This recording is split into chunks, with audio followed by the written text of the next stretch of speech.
How's it going, guys? My name is Zach with the Movie Castle, and today we're going to be talking about Alien, the original screenplay, the graphic novel adaptation from Dark Horse Comics and 20th Century Fox Uncovered.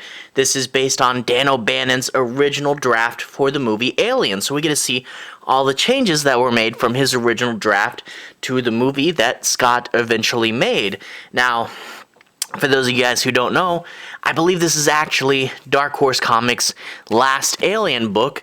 Disney bought 20th Century Fox and in turn has decided to move the comics over from Dark Horse to Marvel, and I hope the Marvel books are good, but who knows? That being said, Dark Horse comics for Alien were amazing. They were great. I've read through a lot of them and I want to eventually read them all, and it's sad to see it go, but if you're going to do one last book, why not go all the way back to the very beginning, back before the movie, to the very first draft by Dan O'Bannon, and I'm really glad that they got this out before Disney moved them over to Marvel, because this is a fun thing to see. They gave us William Gibson's version of Alien 3 before, and now we're getting the original O'Bannon version of Alien. For those of you guys who don't know, Dan O'Bannon did the original script, but Scott changed a whole bunch. When you look at Dan O'Bannon's other movies, Dark Star with John Carpenter, Total Recall, and then he wrote Return of the Living Dead, but with that one he actually also directed. But they're really good movies, but they all are kind of funner movies, you know, more like, just popcorn. More popcorn movies with this good attitude behind them, and they're all really fun and just crazy stuff happens.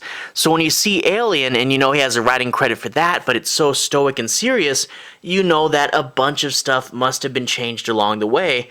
And when we go into this comic, we actually see that while they did change the tone, a whole bunch of the original bones are still there. So there's not any huge giant changes, but the basic stuff that we know from Alien, the big parts of the script are still in this. So let's go ahead and take a look at the credits, because credit where credit is due.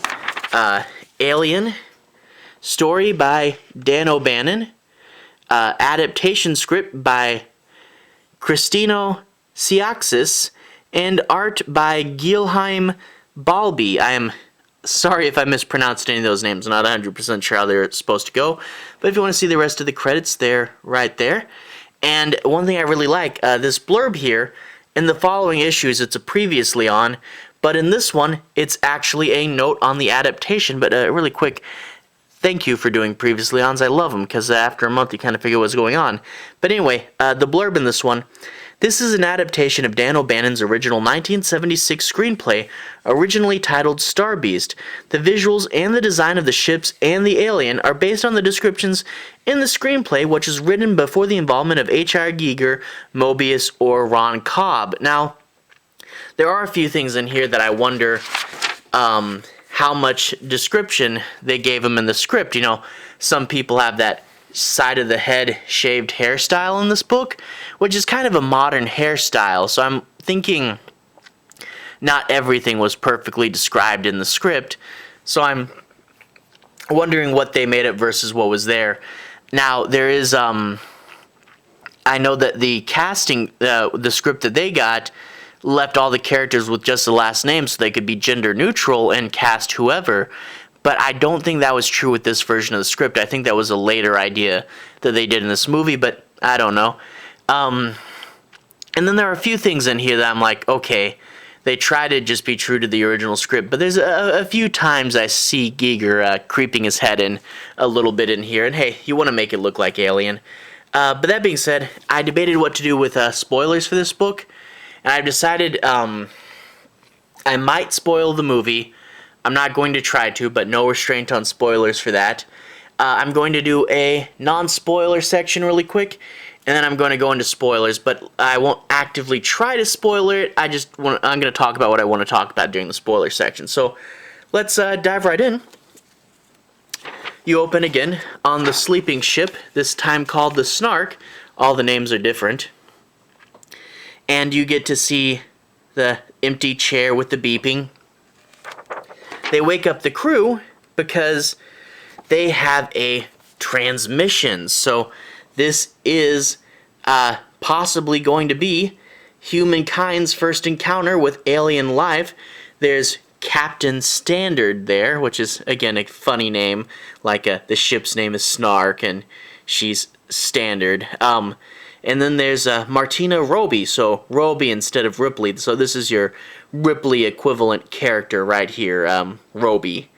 And they go to the planet to answer the distress call. Find that. There's a cool picture of the ship going to the planet there. So they go to answer the distress call, and when they land their ship, actually there's a big dust storm.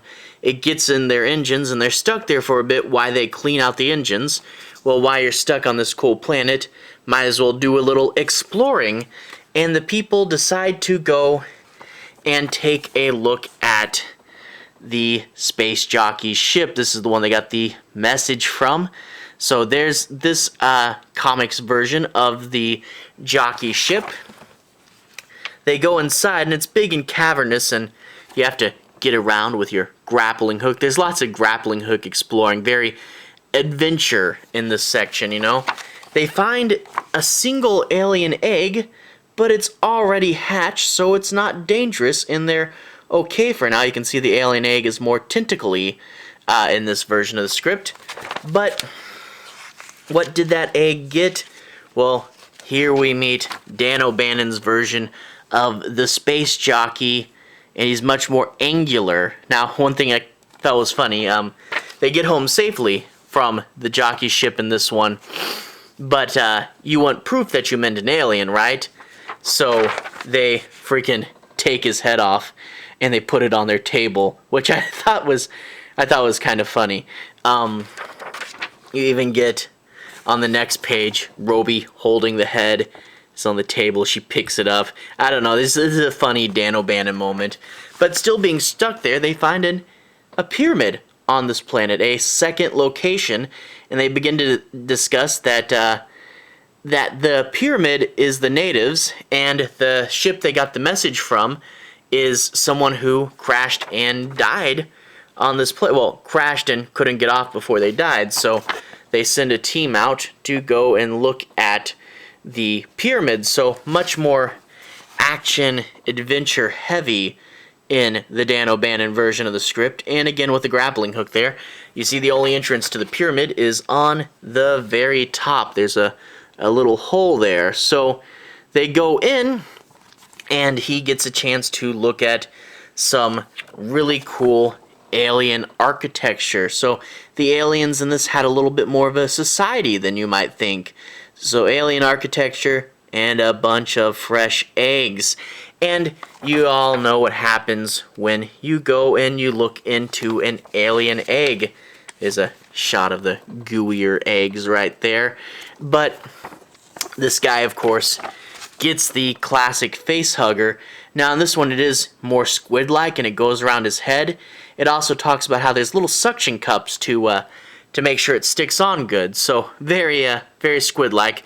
He's on a rope, so they pull him back out and they take him aboard the ship, and that's where the crazy alien stuff happens. So I'm going to show you guys a cover while I talk a little bit about this. But basically, with this, you do get more Dan O'Bannon fun popcorn movie moments, and I won't say, you know, which version of the script I really like better, because they have their own moments, you know.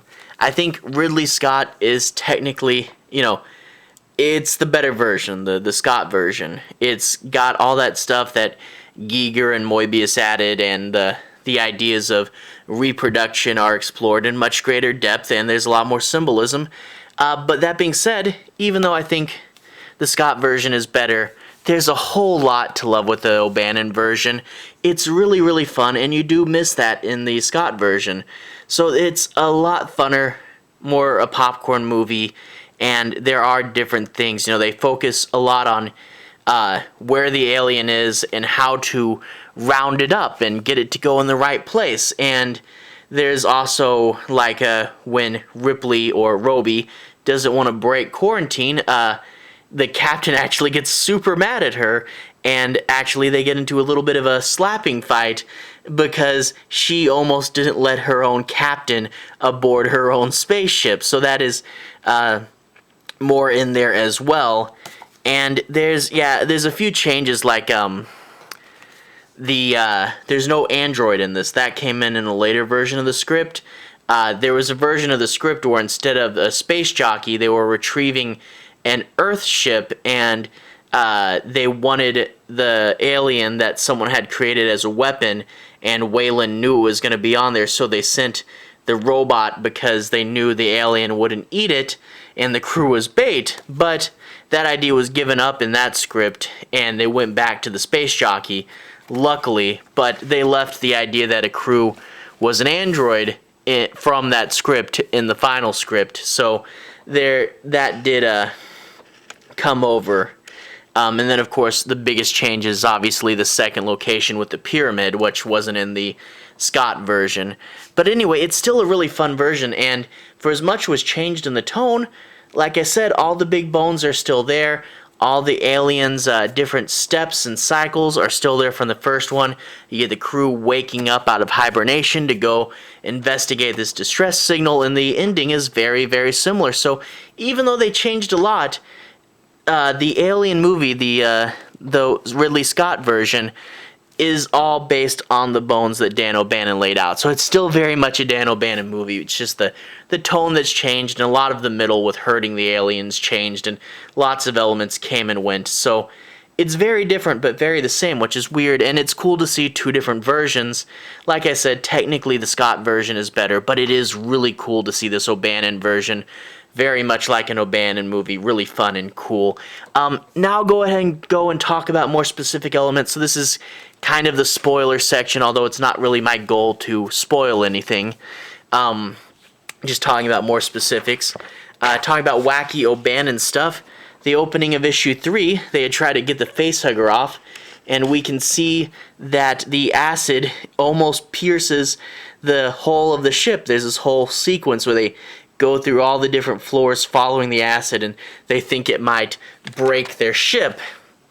And then when it finally does come off his face, it starts to disintegrate, and lots of acid there, so they have to pick it up with these tweezers and throw it off the ship, which I thought was a funny O'Bannon moment that they didn't do in the end there. And last, in the second to last issue, there's this fun scene where they pick up something on their motion sensors, and they go to see what it is, and it's this dead body that had been floating through space and is up against their window. So this is a fun, gory moment that feels like something from maybe like a Return of the Living Dead. He's just floating through space, and all his guts are there. Really cool, gross visual. But this is, much more the Dan O'Bannon that I know. There's a few things in the script that answered questions I had about Alien. I always thought it was kind of weird when the facehugger had to melt the guy's helmet to get on his face. But in this version of the script, he actually finds that the air in the alien pyramid is actually breathable, so he takes off his helmet so the alien doesn't have to dig through that. Another thing is, later on, the alien goes from being the chest burster to being the full-blown alien, and I felt that happened kind of quick, and I wondered how he got so big if he hadn't killed a bunch of people and eaten them yet. Well, in this version, you find out that one of the first rooms he goes to is the food stores, so he just ate up a bunch of the crew's food, and that makes a lot more sense to me. Here's the version, the Star Beast version of the alien there, and you see it's got a bunch more tentacles and points coming off its back, and it has at least 2 tails there. It's kind of hard to see, but a squid-like version, but still pretty similar to Gear's, a guy in a black suit with lanky limbs and a a big old head there. So I kind of wonder how much of Giger is still in this. But yeah, the much more squid-like version of the alien, which we see here's the best shot of it. But it's also on the cover for issue 5. But yeah, for as different as they are, it's striking how the same they are. But if you're a fan of Bannon's other work, Dark Star, Total Recall, Return of the Living Dead, this is much more like how Bannon typically writes, and it made the whole thing make more sense. But also, I'm really glad to know that that they kept a lot of his original script, and it still is very much a Dan O'Bannon movie, even though they changed the tone. Now, one minor gripe I have with this comic, and it's just a minor thing, is when the chestburster finally comes out, they do it on the second page. So when you flip the page, the surprise should be on the first page, but now you have to read through this whole page and pretend like you don't see this surprising thing here. So I wish the page was different, so this is the first thing you see when you flip and you go right into here, but that's just me being a comic nerd. But the chestburster scene still is in there. The chestburster is a little more squid-like, again, as you can see from the picture. And there's also, quite interestingly, a few things in here from Prometheus, you know, the dust storm. But also, remember, Prometheus had the auto dock, a little table you could go on, and the aliens, a little table you could go on, and it would operate on you and check up on you medically. And there's a picture of that. And that was really big in the movie Prometheus, and it's cool to see that the auto dock was in this script. So it's cool to see that Prometheus took a few things from Star Beast that weren't used and got to adapt them. So that's pretty cool. Anyway, cool to see this version of Alien. I like both of them. It's really fun, especially being a big Dan O'Bannon fan, to have this version of the comic. But anyway, I've rambled on for quite a bit. So everyone who's watched so far, thank you for watching. To everyone who's liked and subscribed, thank you. You're really helping the channel out.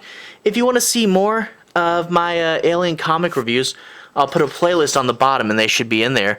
Anyway, have a good day. I'll see you guys again very, very soon. I do a comic a week, so be on the lookout for more of that. And other than that, I do lots of scary movies. So if that sounds like something you're interested in, I recommend sticking around for the scary movies. Anyway, have a good day. I'll see you guys again very, very soon. Relevant playlist on the bottom, where I'm sure you can find more Alien comics. Have a good day.